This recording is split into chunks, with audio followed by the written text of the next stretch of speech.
Natalie H. Lee, known to her many friends as Shotzi, is a sixth-generation Texan and a native Dallasite. She holds degrees from Stanford, a BA in art history, and SMU, an MA in art history.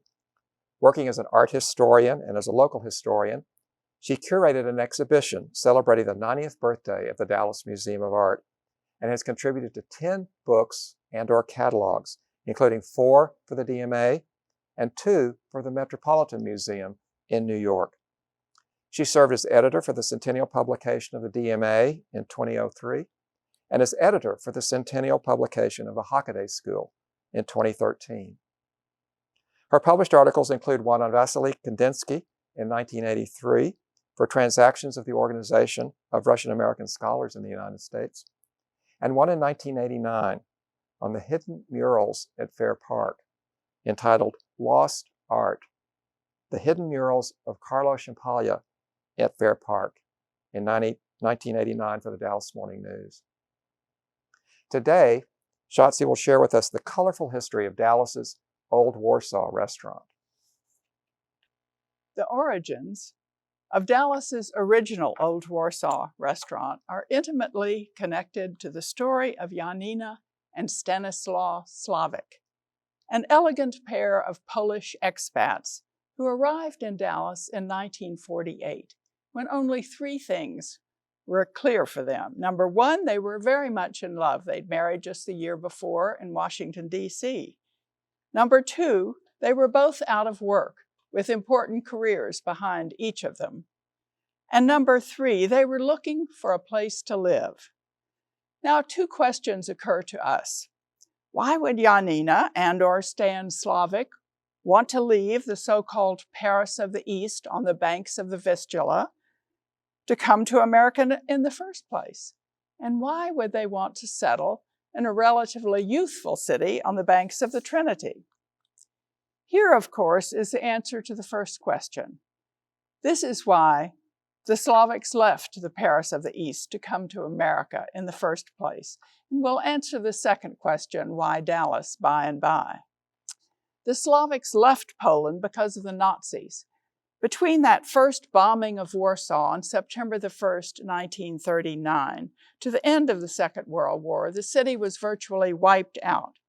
By January 1945, nearly 90% of Warsaw's buildings had been completely destroyed, including 923 historical buildings, 25 churches, 14 libraries, including the National Library, along with hundreds of thousands of books and manuscripts and parchment and paper documents. Janina Maria Wilczana was born in 1916, curiously enough, on a train between Warsaw and Moscow. From 1933 to 36, she studied at the State Institute of Theater Arts in Warsaw, becoming a distinguished actress with the Polish National Theater. Of Jewish descent, she was especially vulnerable to the Nazi menace, but by 1940, Janina was in Paris as a member of the Polish theater there. She also appeared in films. In April 1940, Janina married briefly a Polish military man in Biarritz.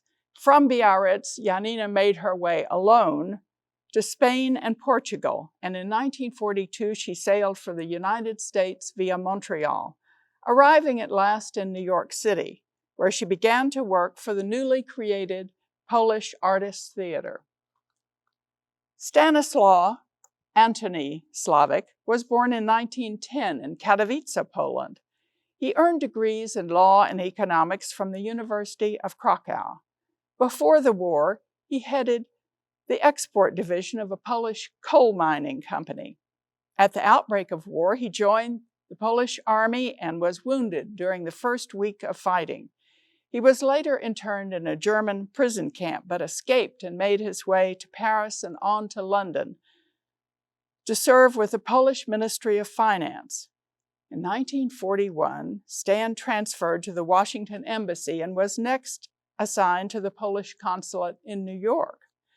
But after the war, when the communists took over Poland, then Stan's job at the Polish consulate in New York disappeared. He then made a living selling air conditioners, and he met Janina. After their 1947 marriage in Washington, D.C., the Slavics set about looking for the best place to live. They heard California was hot, in the best sense, that was then. So they headed west. It was winter, and they took a southern route. Now we come to the question of how the Slavics ended up in Dallas. As fate would have it, the little Crosley car in which they were traveling toward California broke down between Dallas and Fort Worth. It was towed to Dallas for repairs. They had friends in the area. More about that later, and they decided to settle in Dallas. Janina and Stan found an unfurnished efficiency at 3815 Dickinson. Stan became sales manager for the car dealership that had towed their car, and Janina took a job at Neiman Marcus. One day, on her way to work, Janina spied a Mexican restaurant called Acapulco No. 2, which had just been put up for lease after a short stint at 3914 Cedar Springs. This gave Janina the grand idea for a new adventure in the restaurant business.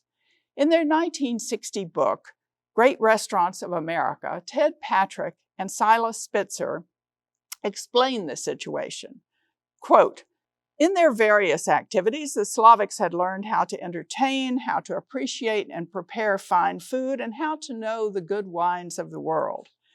With the financial help of good and generous friends, they took over the Mexican restaurant on Cedar Springs, and it took 1 year for them to turn the space into its opening as a Polish-French restaurant. On a Saturday in mid-July 1950, Janina and Stan Slavic opened what food writer Joanne Smith would later call Dallas's first subtitled European restaurant, La Vieille Varsovie, the Old Warsaw. Here in a Bob Hayes photograph from the archives of the Dallas Public Library is how the interior of La Vieille Varsovie, the Old Warsaw, looked upon its opening in July 1950. And here are the Slavics with the Old Warsaw's first staff. As if by magic, the Polish proprietors had almost instantaneously acquired an almost altogether Polish staff. In March 1949, just as the Slavics were making plans for their restaurant, Stan learned that the major part of a crew of a Polish ocean liner, reluctant to return to communist Poland, had abandoned ship in New York Harbor. Both serendipity and opportunism were now at work. I knew the ship had cooks and stewards, said Stan later. In fact, he'd known some of the members of the crew in London. So I went to New York, said he, and brought them all to Dallas to work. This is the ship Sobieski that was left in the lurch by crew members who would become staff members at the Old Warsaw. Leo Lavacki had been the chef at the Ambassadors Club in London before he served as chef on the MS Sobieski and then became the principal chef at the Old Warsaw. Ignatius Urbanek, who was a steward on the Sobieski, became the Old Warsaw's maitre d'. From the decor to the staff, the Slavics made their new restaurant a paean, a song of praise, if you will, to the ancient capital city of their homeland. Paintings in the restaurant represented Warsaw before the war. This one depicts the column of King Sigismund III of Poland in armor, wielding a sword in one hand and carrying a cross in the other. Erected in 1644 in Castle Square in Warsaw, the column was toppled by the Germans 300 years later in September 1944. The coat of arms of the city features the so-called Siren of Warsaw, a mermaid with sword and a shield and the motto Semper Invicta, ever invincible. Stan and Janina used this image on chairbacks, menus, and advertisements for La Vieille Varsovie, aka the Old Warsaw. A well-known Polish artist, Irina Lowentovitz, a friend of Janina from youth, created murals for the restaurant, and she also designed the iconic postcard with a view of diners enjoying a meal at the Old Warsaw. The entertainment and nightlife editor for the Dallas Morning News declared on July 16, 1950, quote, "A new and welcome addition to Dallas's steadily growing restaurant places where excellent food is served is La Vieille Varsovie, or the Old Warsaw. It provides a combination of French and Polish cuisine, an intimate continental atmosphere, and personal service. This place should be just the spot to show off Dallas as a cosmopolitan center," end quote.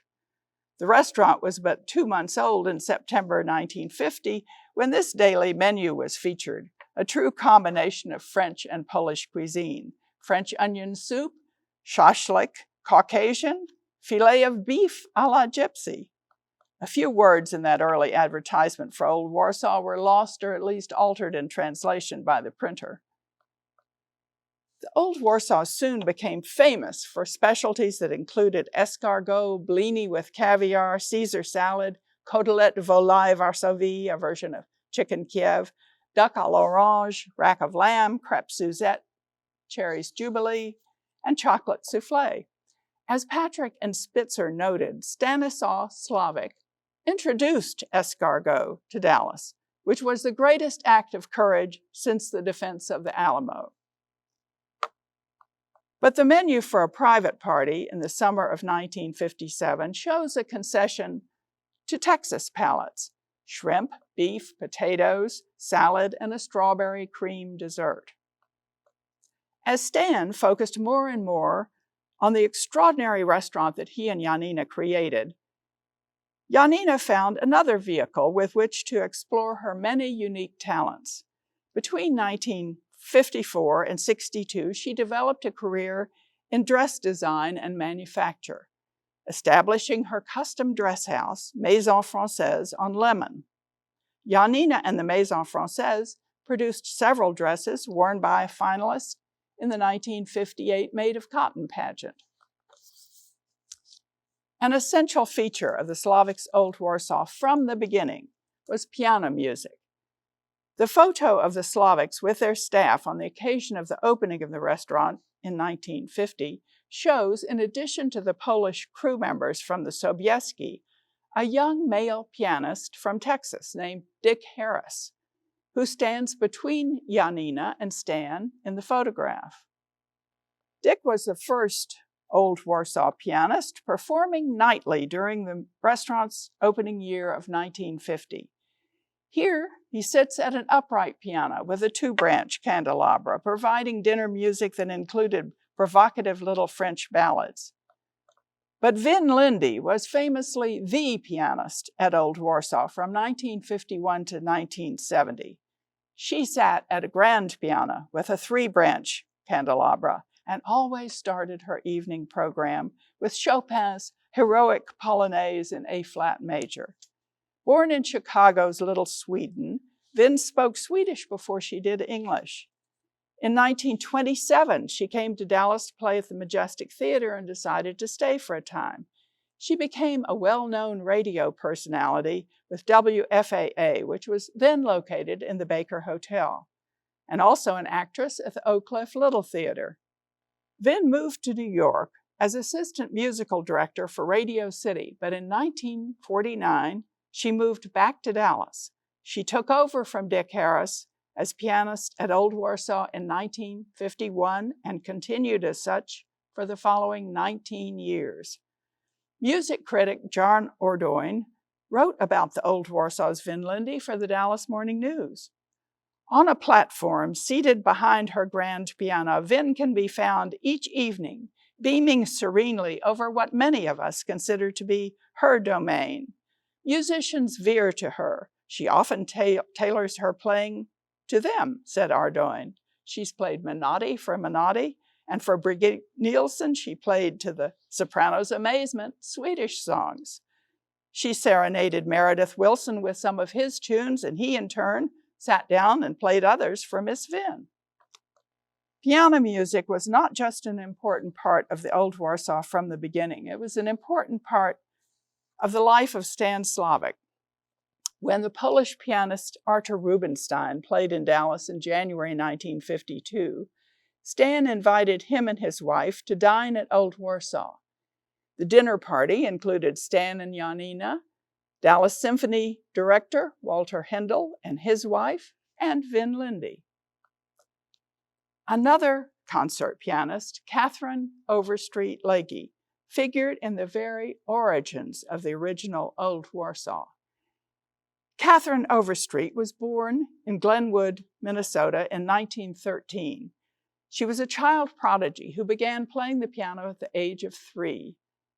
At the age of 9, she played the gold piano in the White House for Warren Harding. And at 17, she went to Italy to study with Polish pianist Countess Helena Mortston. Catherine performed in Europe until the outbreak of World War II.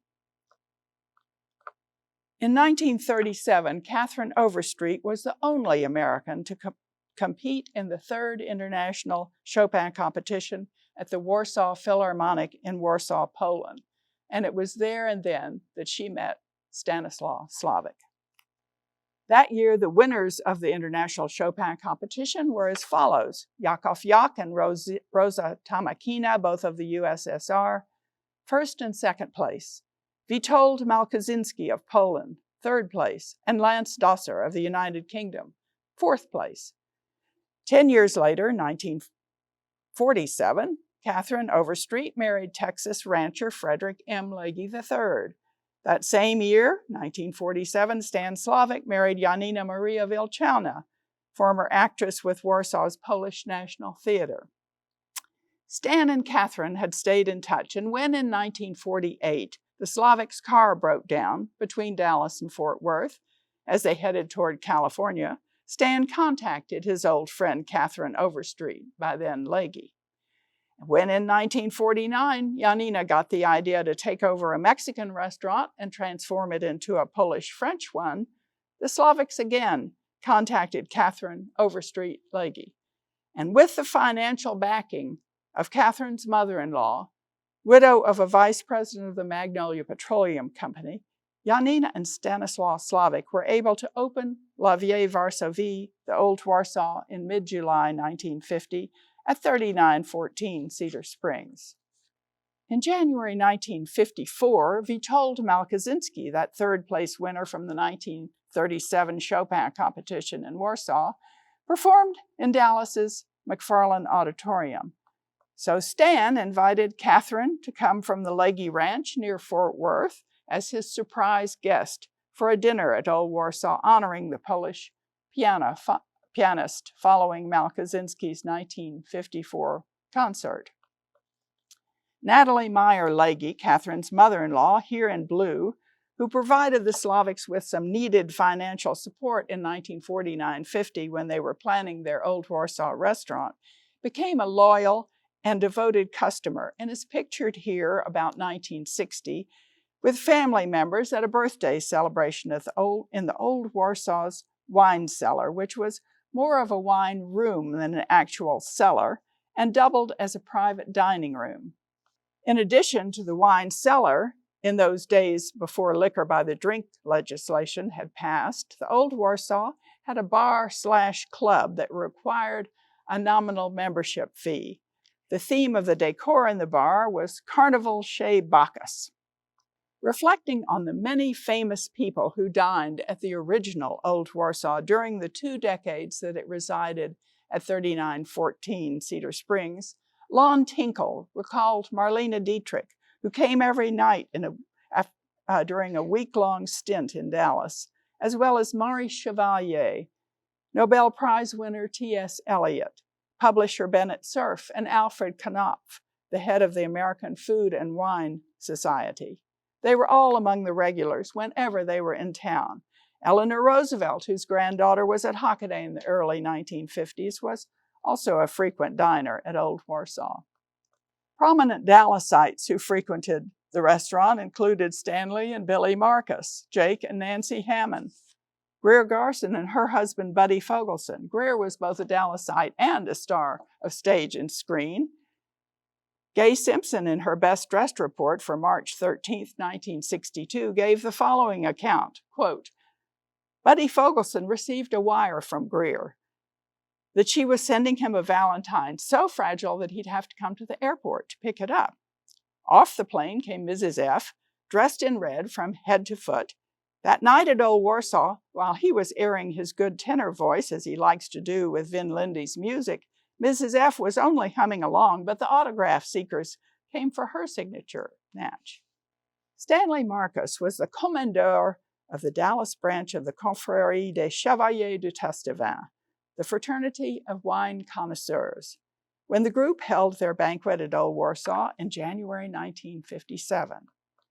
Among the treasures of the Stanley Marcus papers at the de Gaulle Library at SMU is a list of the Chevaliers du Test-de-Vin of 1957, containing once notable Dallas names, like Roland Bond, Estelle Heiser, Joe Lambert, Joe Linz, Charlie Meeker, Paul Rogorodsky, Dr. Buck Wynn, Jr.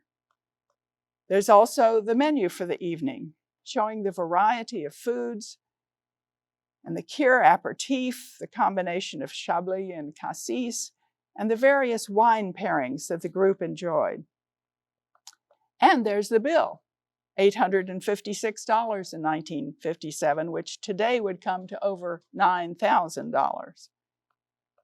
Old Warsaw was one of 3 restaurants written up in 1960 as Great Restaurants of America. Here we note proprietor Stanislaw Slavic, maitre d'hotel Ignatius Urbanik, and chef Georges Patry. In 1959, Georges Patry, a native of Tours, France, replaced chef Leo Lewacki from the Polish liner Sobieski.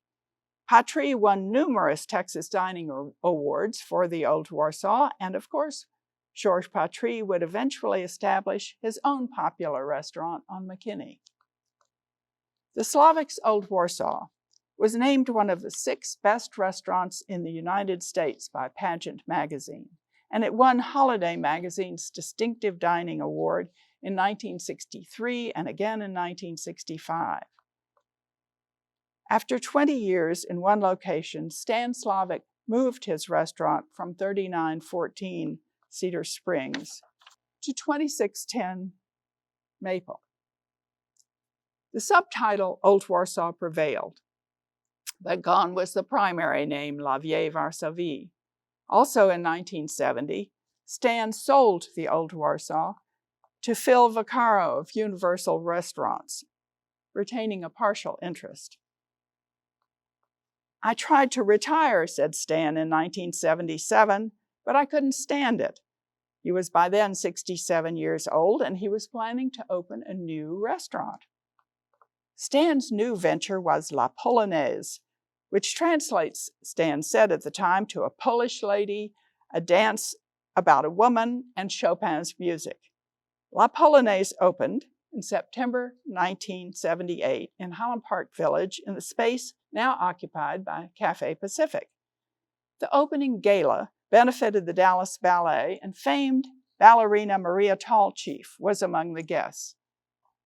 The decor of La Polonaise included tapestries and portraits of famous Polish women from Pola Negri to Madame Curie.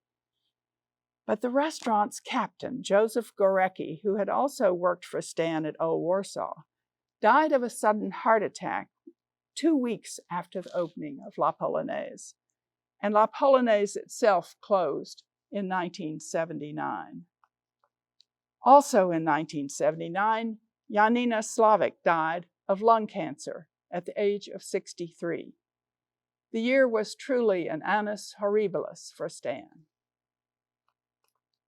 In 1983, Vaccaro Restaurants had completely taken over the Old Warsaw, still at its first Maple Avenue location, and Al Haydari bought the Old Warsaw in 1987 and moved it in 2005 to 2512 Maple, the spot formerly occupied by Jim Leake's Montaigne Club. 14 years after Janina's death, Stan Slavic joined his beloved wife at Calvary Hill Cemetery in Dallas.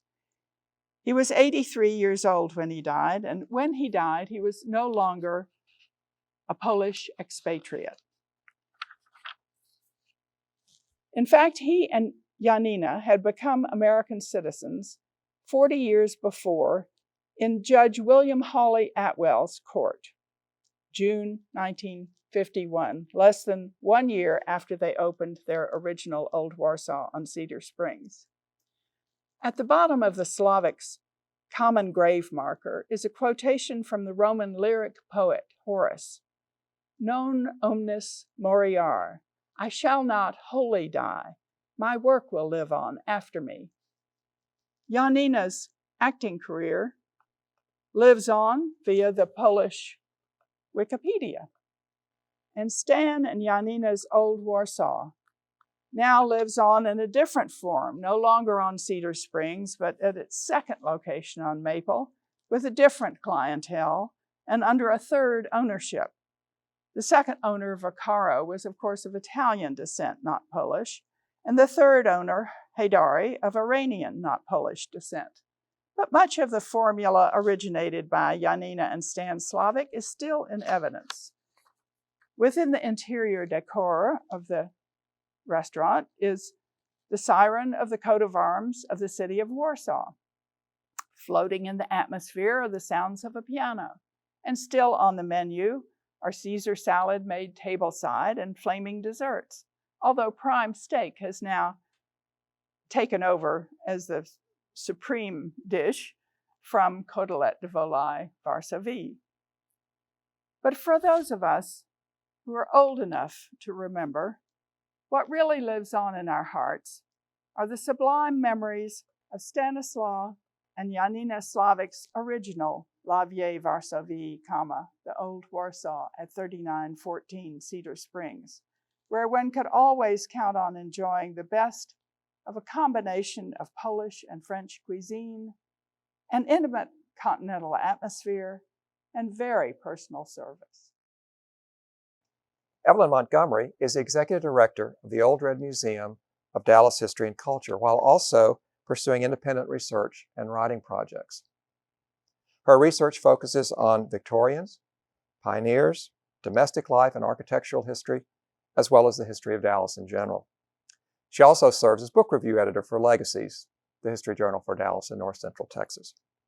She's been a popular speaker at 4 earlier Dallas history conferences.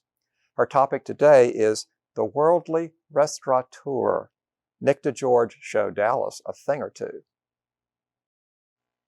Let me introduce you to someone I barely know.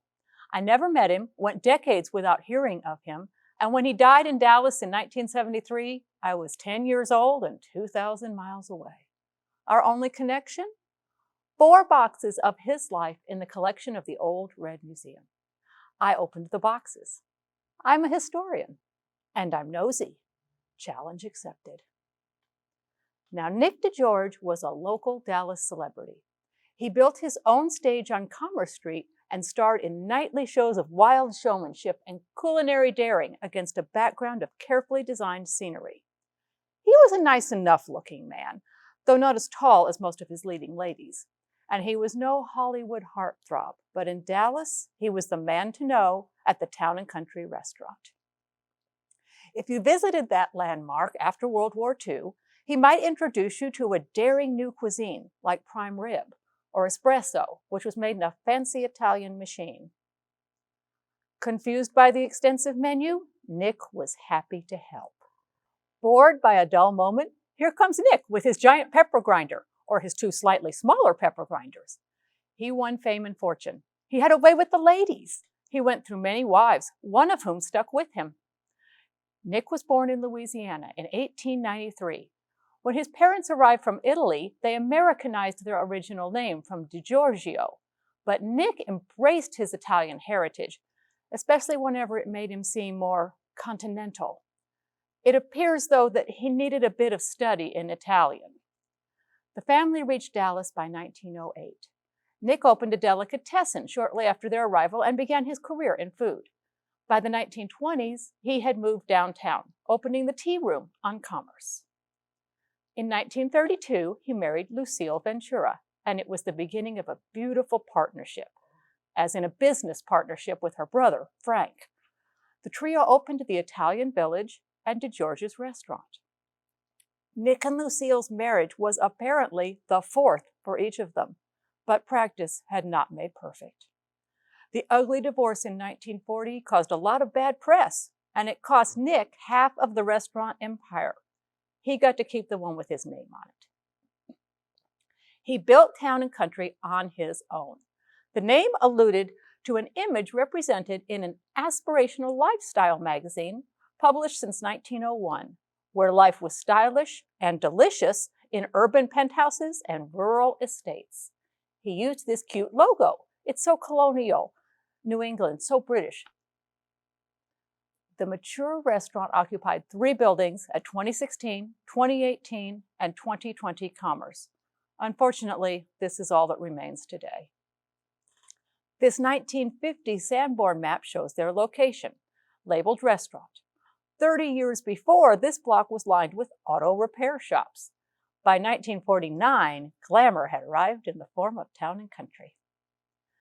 The restaurant's collection of rooms were each devoted to a unique cuisine with decor to match. Nick's creation proved he deeply understood post-war dining trends. The restaurant scene continued a trend from the early 1930s that one historian calls flaming swords and French dressing. That was when big city restaurants and fancy hotels lured diners with slightly exotic food that still tasted pretty American. After the interruption of the war, this continental dining idea continued, but the price of entry went way down.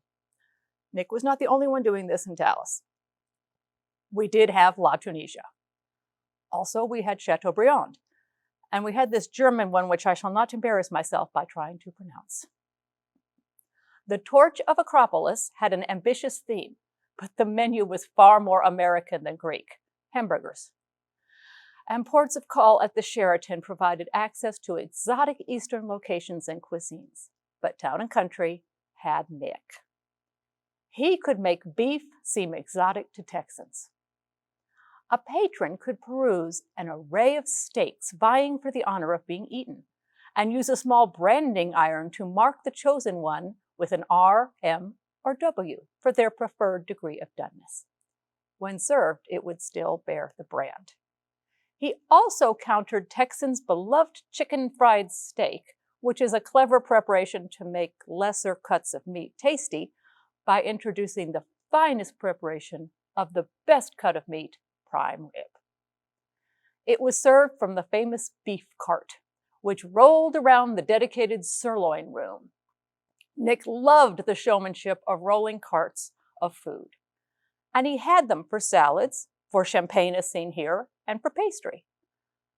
Plus, he had a flaming cart for shish kebab, and it seems to be making this particular server a bit nervous. And Nick knew beef. He visited beef in the freezer. He visited beef on the ranch. And he made sure all of his guests enjoyed it. Not in the mood for beef? How about seafood? One could order a personalized dish at the Seafood and Salad Bar, located right next to the Copper Broiler. Standard menu items included oysters and frog legs. Shrimp could be French fried, Newburg, or served in an Italian casserole to honor Nick's heritage. Lobster can be a challenge in Texas because they're not from around here. How to ensure they are fresh enough for Town and Country, preferably fresh enough to follow the 1950s trends of meeting them while they're still kicking.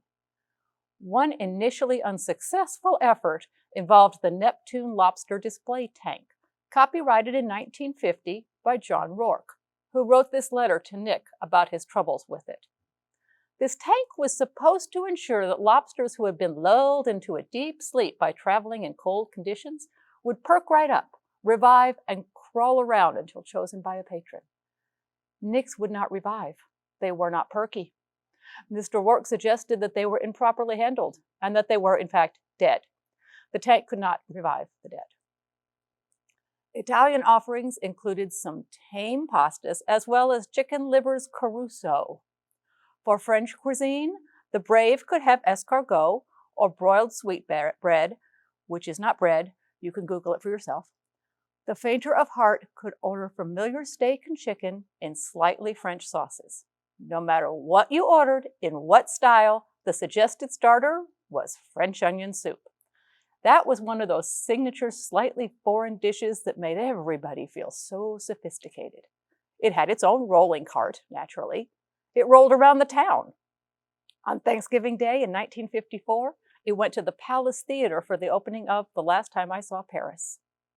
At Town and Country, French onion soup went with everything, except Chinese.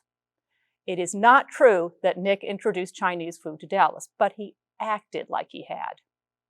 Here he is with his imported Chinese chef. That's his last wife. We'll get to that story. Look at those hats. A man of such carefully cultivated public image would probably not wear those today, but it was not seen as problematic then. Here they are as they survive today at Old Red. They are labeled Made in Japan, which is really quite close to China, close enough. Here is Nick learning the art of using chopsticks from a local charm school owner who had mastered this art. And this mini menu mailed to prospective patrons introduces Nick, his big blue pepper grinder, and his Chinese cuisine in Chinese that very few people in Dallas could read. Good thing I know someone bilingual. Town and Country Restaurant translates to City and Village Alcohol Family. But the rest is more straightforward. The author promises real Chinese cuisine fit for a connoisseur and says that he, the author, would not lie to you. The atmosphere was as important as the food. Notice the skillful use of fake palm trees and an elegant winding staircase in the sirloin room. It also had special booth areas, such as this one, which I can't explain. Just appreciate it for what it is. One of Nick's skills as a restaurateur was interior design. He decorated passionately. The designs used a lot of big, bold patterns, and there were innovative, shiny, expensive finishes. Nick searched for the finest servingware, and here are the lucky winners in a publicity image. And here are a few surviving pieces, complete with coffee servers with the little carriage logo on them. His interiors were recognizably artsy and trendy to his patrons, perhaps a bit more than most of them wanted at home, but great for a fantasy evening. In these images of the main room, we see these curvilinear column forms with an elegant sofa slithering around them. The sofa divided the town side from the countryside. Those columns could have reminded a patron of something far away and inaccessible. The Johnson Wax headquarters in Racine, Wisconsin, designed by Frank Lloyd Wright in 1936. Eero Saarinen's petal table and chairs first appeared 3 years after Nick's petals arrived. Coincidence? Maybe not. In 1955, Nick made the papers for his domestic design, the decoration of his new house. We see him pose casually by the white brick fireplace with its art niches, surrounded by his collection of modern artsy chairs. The master bedroom had a mirrored wall and a round bed. Many may seek to live like Nick, but few would dare. In 1938, at the age of 45, Nick became a father through adoption of a 1-year-old boy, who was given the new name of Nick DeGeorge Jr. His son stayed with Nick through ensuing marriages. As we can see, he was an adorable child, and he grew to be an even handsomer young man. The available evidence suggests that they were very compatible. Nick Jr. would grow to be comfortable in his father's sartorial elegance and in his persona of a restaurateur. His father taught him how to run the business. Here, they examined prime rib together. Nick Jr. did go on to be a restaurateur in his father's footsteps, adapting to changing public tastes in later years. Nick maintained a long relationship with Dallas attorney William Andrus Jr. Nick's life and profession meant he needed an attorney on call. Mr. Andrus helped Nick threaten to sue those who owed him money, and to resist those who threatened to sue Nick. Both seem to have been common occurrences. Restaurant patrons had complaints about their coats and hats and cars. Coats went missing, hats were damaged, and patrons wanted Nick to pay for them. In 1949, Mr. Andrus pointed out to one respondent that Town and Country did not offer a coat check, just these racks for coats and hats, and they had clear signage indicating that all responsibility rested with the patrons. So while Nick was very sorry about the loss of the Dobbs hat owned by Mr. Minzer, it was Mr. Minzer's own fault. Cars posed more of a legitimate liability because Nick offered the rather novel service of valet parking. This resulted in accusations of damage, theft, and one incident of a parking employee putting sugar in a gas tank because he was annoyed. In response to a more unique lawsuit threat, Mr. Andrus countered accusations of serving Roquefort dressing that contained no Roquefort cheese, with his argument that no restaurants claiming to serve that dressing actually used the namesake cheese. And besides, Nick changed the name to DeGeorge's Special Dressing. This recipe I found online supports Nick's claim that many went with the cheaper blue cheese. Meanwhile, Mr. Andrus helped Nick chase down patrons who would not pay their tabs, suppliers who would not deliver the new menus, and to rebuff a low-end clothing store that dared to claim that fashionable Nick DeGeorge had shopped there. That sort of accusation could have ruined Nick's image.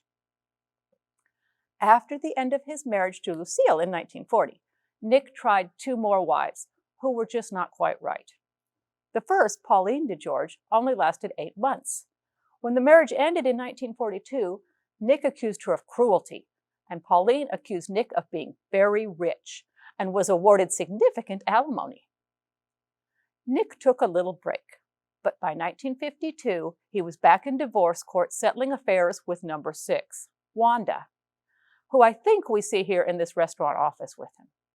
During her tenure as Mrs. DeGeorge, Wanda seems to have given some energy to her role as Nick Jr.'s mother. Here is a Bible she gave him, inscribed with the suggestion that it may help him to be a good boy. There is no evidence that he was ever not a good boy. After the divorce, Wanda clung to her married name so that Nick occasionally had to respond to fines and debts that she owed. And perhaps after all that, Nick lost interest in marriage. But he hadn't met Mima yet. She's perfect for him. She liked to dine out, and she was very photogenic. She was rather younger than Nick, and she came from her hometown in Oklahoma to Dallas to attend the Athea Modeling School, from which she graduated in 1948. After she married Nick, she was often a beautiful blonde, but during her modeling school days, she was a beautiful brunette and a very successful student. She got all A+. Here we see her demonstrating her mastery of some classical modeling poses in different outfits. The bathing suit was part of the Old Red donation. It's a lovely scrunchy fabric, and she added a bit of enhancement to the top. Sorry, Mima. One image we will see was particularly favored by her instructors. The Athea School and Modeling Agency offered a 10-week course to prepare students for professional careers in Dallas, which they argued was a leading fashion center. And here is Mima modeling new designs for potential wholesale buyers. The picture was used in the January 1948 issue of Southwestern Retailer, where Athea touted their new wholesale modeling showroom on Commerce Street. Mima's career was cut short by love. Perhaps she and Nick met on Commerce Street, somewhere between Athea and Town and Country. They married in August 1955. They dined with friends at the Empire Room in Dallas and at 365 in San Francisco. They were photographed as a cozy couple in Montreal and Mexico City. Here they are in Naples, Italy in 1956. This was part of what the Dallas Morning News called his, quote, extensive tour of Europe, where he gathered treasured recipes of the more famous European restaurants. Now, this practice, which today might be termed corporate espionage, was standard procedure for Nick. He kept a collection of menus from restaurants all over the world. His business card collection suggests he kept close contact with other restaurateurs for what we all hope was the mutual sharing of ideas. He used this picture of himself and Mima at a restaurant in Rome to advertise that he was now serving those cherished stolen recipes at Town and Country. I'm afraid that the collection at Old Red contains evidence of sadder things occurring in Nick's life. I knew that he trained Nick Jr. in the ways of the restaurateur. He even left his 19-year-old son in charge of Town and Country while he was off on that tour of Europe. But in the fat folder of legal issues Mr. Andrus, the attorney, addressed was this disturbing document from 1960. It's a formal plea for deferment of military service for Nick Jr. because his father's health is so poor he can't run the restaurant alone. Quote, a palsied condition, probably Parkinson's disease, has recently become more accentuated so that it is almost impossible for him to sign his name. End quote. The burden of management by himself would weaken him further. It seems our dapper restaurateur's star was setting. The plea for deferment did not work and Nick Jr. went off to training. But never underestimate Nick DeGeorge. He soldiered on at the restaurant until 1966, Mima at his side, as best they could manage. And Town and Country continued. He died in 1973 at 81 years old. But this story has taken a depressing turn, and Nick would not like that. So let's go back to who he really was. He was a man who wore this monogrammed silk scarf, and how many men could make that work? And no matter how many cars his ex-wives took away from him, he bought a big red Cadillac with gold keys that came in a velvet-lined box. He not only showed patrons a good time at Town and Country, he sent them home with souvenirs. He was a man who would do anything for a good photo, even fall off a tiny hobby horse in public. And he was a man who kept this caricature of himself because it captured him. He welcomed his guests in front of the quilted door at Town and Country, and they never went away hungry. Thank you.